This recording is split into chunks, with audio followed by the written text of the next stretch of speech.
Pendant que mes parents parlaient avec leurs amis, je jouais avec un ballon sur la jetée. Puis il y a eu une rafale de vent et mon ballon a fini dans la mer. Je me suis assise sur le bord de la jetée pour rattraper mon ballon quand je suis tombée dans l'eau.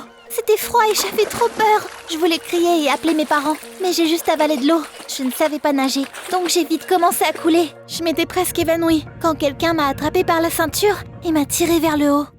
Je me suis réveillée à la maison sur mon lit. Il y avait mes parents et un médecin. Ils m'ont dit qu'un garçon m'avait sauvée. Mes parents avaient eu tellement peur pour moi qu'ils ne lui ont pas demandé son nom, ou même remercié. Hello, je suis Linda. Après être passée à 2 doigts de la noyade quand j'étais petite, j'ai commencé à avoir très peur de l'eau. Donc, quand mes parents m'ont offert un tour en croisière, je ne peux pas dire que j'étais ravie, quoi.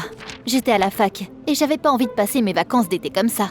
Ma chérie, tu dois surmonter ta peur. En plus, Myriam vient avec toi. Vous allez passer un bon moment ensemble. Nos parents étaient amis. Ça faisait longtemps qu'on se connaissait, mais on se parlait rarement. C'était une fille confiante et magnifique, qui aimait bien aller en soirée et en boîte, alors que moi, je préférais être au calme. Mais au final, mes parents ont réussi à me convaincre. Peu de temps après, on était à bord d'un navire de croisière de luxe. Ma famille était assez riche, donc ce luxe ne me surprenait pas vraiment. On a laissé nos sacs dans la cabine, puis Myriam m'a traîné au plus grand bar du bateau. Il y avait une sorte de fête de bienvenue. Myriam a croisé un groupe de gars et on a commencé à traîner ensemble. Il y avait un gars qui s'appelait Théo dans le lot. J'aimais bien parler avec lui, vu qu'il était blogueur de voyage et aussi un vrai fan de sports extrêmes. Même s'il n'avait que 18 ans, il avait déjà été partout dans le monde. Myriam a tout de suite commencé à flirter avec lui. Plus tard, quand on est revenu dans notre cabine, elle m'a avoué qu'elle aimait vraiment bien Théo. Le lendemain, on s'est retrouvés près d'une piscine extérieure sur le pont. Tout le monde nageait et rigolait, mais moi je prenais juste un bain de soleil. Ils ont commencé à me demander pourquoi je n'allais pas dans l'eau. Je ne sais pas nager. Oh, Linda a juste peur de l'eau. Elle a peur que des monstres l'attrapent. Tout le monde a rigolé et ça m'a fait mal. Je me suis levée de mon transat et je suis partie. J'aimais pas trop parler de ça et ma phobie me gênait vraiment. Je n'ai jamais avoué à qui que ce soit ce qui s'était vraiment passé. Théo m'a rattrapée. Ça va? On a dit quelque chose qu'il ne fallait pas? J'ai vraiment peur de l'eau et j'ai du mal à supporter quand les gens se moquent de moi pour ça. Théo a tout de suite essayé de m'aider à me débarrasser de tout ça. On s'est promené sur le pont et on a parlé. Il m'a raconté plein d'histoires géniales et je l'ai écouté la bouche grande ouverte. J'avais l'impression qu'il avait déjà tout fait. Il avait fait du rafting en rivière, escaladé des montagnes, fait un saut en parachute. Il était même nageur professionnel avant. Puis il en a eu marre et il a commencé à bloguer. Je trouvais ces histoires vraiment inspirantes. Peut-être que mes parents avaient raison. Il était enfin temps de surmonter ma grande peur. Je me suis surprise moi-même quand j'ai demandé à Théo de m'apprendre à nager. Il était un peu surpris, mais il a accepté de m'aider. N'en parle à personne pour l'instant. Imagine si ça ne marche pas. On s'est retrouvés à la piscine intérieure tard dans la soirée. Il n'y avait personne à ce moment-là. Je savais que la piscine n'était pas très profonde, mais je n'arrivais quand même pas à rentrer dans l'eau. Et si tu sautes du plongeoir? C'est comme si t'arrachais le pansement. Je vais sauter juste après toi pour te surveiller. Quand je suis montée sur le plongeoir, j'ai compris que je ne trouverais jamais le courage de sauter. Je tremblais de peur carrément. Je voulais dire à Théo que j'avais changé d'avis quand il m'a poussée dans le dos. Évidemment, j'ai perdu mon équilibre et je suis tombée dans la piscine. Une fois dans l'eau, j'ai paniqué. C'était comme si j'étais de retour en enfance. Je me noyais et il n'y avait personne pour me sauver. Puis quelqu'un m'a attrapée par la taille et m'a tirée brusquement vers le haut. Ça a accentué ma sensation d'être de retour à ce moment horrible et ma panique s'est aggravée. Je pleurais, je me débattais dans l'eau. Théo a eu du mal à m'attraper. Il m'a sorti de l'eau et on s'est assis sur le côté de la piscine. Je tremblais. Je suis désolée, je ne pensais pas que c'était aussi grave. Il m'a serré dans ses bras. Je me suis un peu calmée et on a décidé que ça suffisait pour la journée. Je suis sortie dans le couloir et j'ai vu une silhouette passer. On aurait dit que quelqu'un nous suivait. Mais qui et pourquoi? Ou peut-être que je me le suis juste imaginé. Quand je suis revenue à notre cabine, Myriam m'a demandé où j'étais passée. J'ai dû mentir. Et j'ai dit que je me suis juste promenée sur le pont.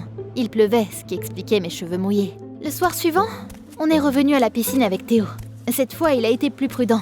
Je suis progressivement entrée dans l'eau et il m'a divertie avec plein d'histoires. Tout s'est bien passé et on a commencé à s'entraîner tous les soirs. Ça se passait de mieux en mieux et ma peur partait progressivement. Un jour, le bateau de croisière s'est arrêté à Barcelone. Tous les passagers ont débarqué. Au début, on a fait le tour de la ville avec un guide. Puis on est allé faire du shopping. Le soir, on s'est posé sur la terrasse d'un café. Il y avait un festival de musique pas loin et on a regardé les artistes jouer. On voulait partir, mais ils nous apportaient pas la facture.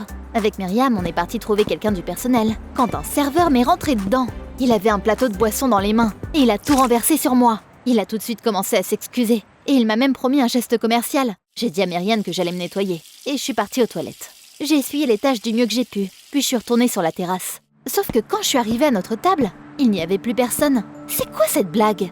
Ils étaient passés où? Ils m'avaient vraiment laissé seule? J'ai demandé au serveur pour être sûre. Il m'a confirmé qu'ils avaient payé et qu'ils étaient partis. Après avoir quitté le café, j'ai marché dans la rue. Mais je ne retrouvais pas mes amis. J'ai sorti mon téléphone pour appeler Myriam. Puis j'ai vu que je n'avais plus de batterie. Vraiment quoi? Qu'est-ce que j'étais censée faire maintenant? J'étais seule dans une ville que je ne connaissais pas, sans téléphone ni carte. Puis évidemment, je ne me souvenais pas du chemin retour. Comment est-ce que j'étais censée rentrer maintenant? J'ai eu les larmes aux yeux. Je n'ai pas pu m'empêcher de pleurer. Un mec est venu me voir. Pourquoi tu pleures? Il s'est passé quelque chose? Par son accent et son apparence, j'ai compris qu'il venait d'ici.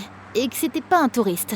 Il connaissait certainement bien la ville. Et je lui ai dit que je m'étais perdue. Pablo m'a promis qu'il m'amènerait au port. Mais il m'a d'abord suggéré de faire une petite promenade. Je ne faisais vraiment pas confiance aux étrangers, mais Pablo avait l'air d'être très gentil et pas du tout dangereux. On est monté sur sa moto et je l'ai serré dans mes bras pour ne pas tomber. Pablo m'a dit qu'il me montrerait le vrai Barcelone. Et tu sais quoi? Il l'a vraiment fait. On a traversé les rues, on est passé dans le bar préféré de Pablo et on a grimpé plusieurs toits. Il y avait un toit qui avait une vue incroyable sur Barcelone. J'en ai eu le souffle coupé. On avait beaucoup en commun avec Pablo. On aimait bien la musique, les mêmes films et même la même nourriture. Puis Pablo m'a emmené au Larribal Gardens. C'était tellement beau là-bas. J'avais l'impression que le temps s'était arrêté et je me sentais comme l'héroïne d'un roman. Je voulais rester comme ça pour toujours. Comme promis, à la fin de la soirée, Pablo m'a emmené au port. Je lui ai donné mon numéro et mes réseaux sociaux. Il m'a embrassé au revoir et je suis remontée à bord. Je me sentais tellement bien que j'en avais oublié ce que mes potes avaient fait. Mais quand je les ai vus au bar, je me suis énervée. Je me suis approchée d'eux et je leur ai demandé pourquoi ils m'avaient laissée toute seule. Je leur ai dit que mon téléphone était mort et que c'était un miracle que j'ai pu revenir. Tout le monde était très surpris, surtout Théo. Myriam nous a dit que tu voulais revenir par toi-même. Sinon, on t'aurait carrément attendu. J'ai regardé Myriam perdue. Je suppose qu'on s'est mal compris. Et c'est pas comme si je savais que ton téléphone était mort. J'avais l'impression qu'elle était bizarre.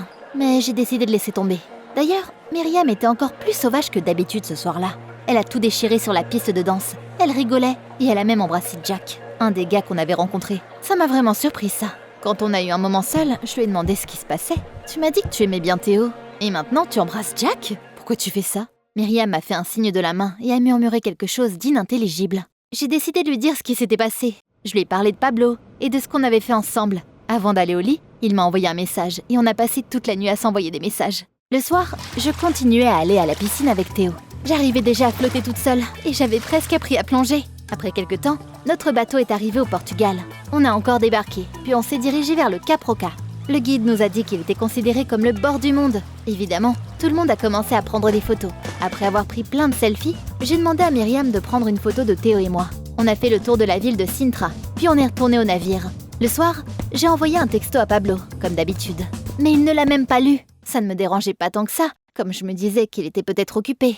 Mais le lendemain, Pablo n'avait toujours pas répondu. Je lui ai envoyé d'autres messages, et j'ai même décidé de l'appeler. Quand il n'a pas répondu, je me suis vraiment inquiétée. Et s'il lui était arrivé quelque chose? Un jour, on a eu la chance de faire un petit tour en bateau. J'ai fini sur le bateau avec Myriam et les gars. Ils nous ont donné des gilets de sauvetage, des instructions et on est parti.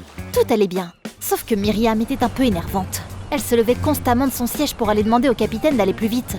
Il lui a dit que si elle continuait, il ne continuerait pas. Je ne comprenais pas pourquoi Myriam était comme ça. Qu'est-ce qu'elle essayait de prouver? Et à qui?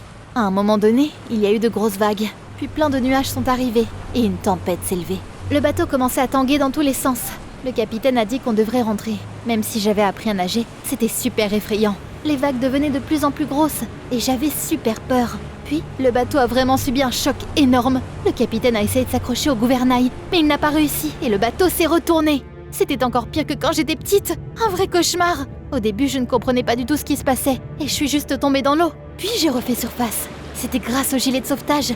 En prenant de l'air, j'ai regardé autour de moi. Tout le monde était remonté aussi. Attends, où est Myriam? C'est là que j'ai remarqué qu'elle se faisait emporter par l'eau. Elle nageait vers le bateau quand elle a disparu sous une vague.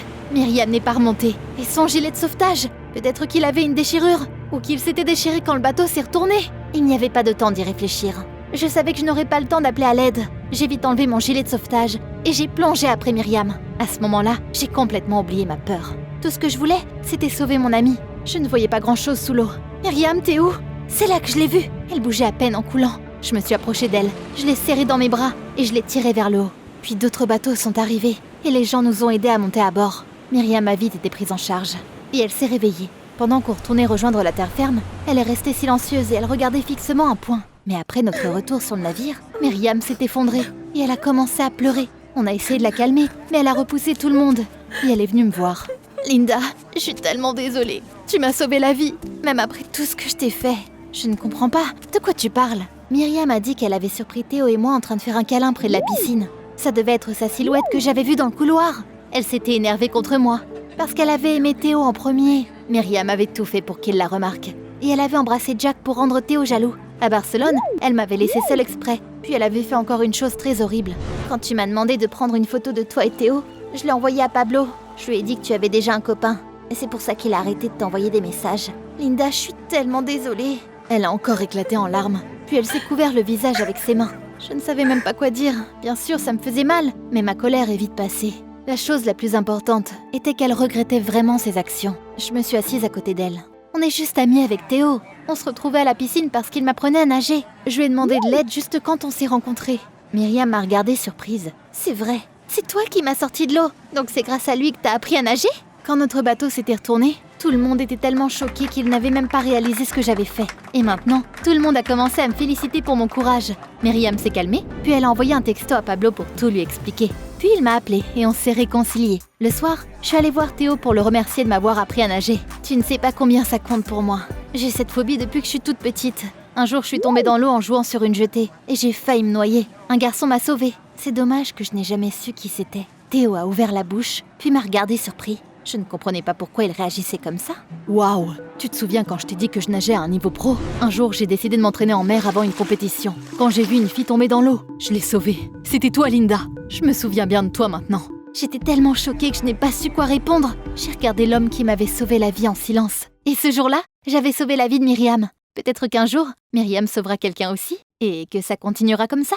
Je peux enfin te remercier. Merci de m'avoir sauvée à l'époque. Quelques jours plus tard, c'était la fin de la croisière. Et je suis rentrée chez moi. On s'appelle tout le temps avec Pablo. Il va vraiment venir aux États-Unis pour me voir. Myriam a commencé à sortir avec Théo. Une fois qu'elle a arrêté d'agir comme une idiote, il a compris qu'elle était adorable. On est toujours potes et on traîne souvent ensemble. Théo est devenu mon meilleur pote. En parlant de ça, tu crois qu'un mec et une fille peuvent être amis? Dis-moi tout dans les commentaires.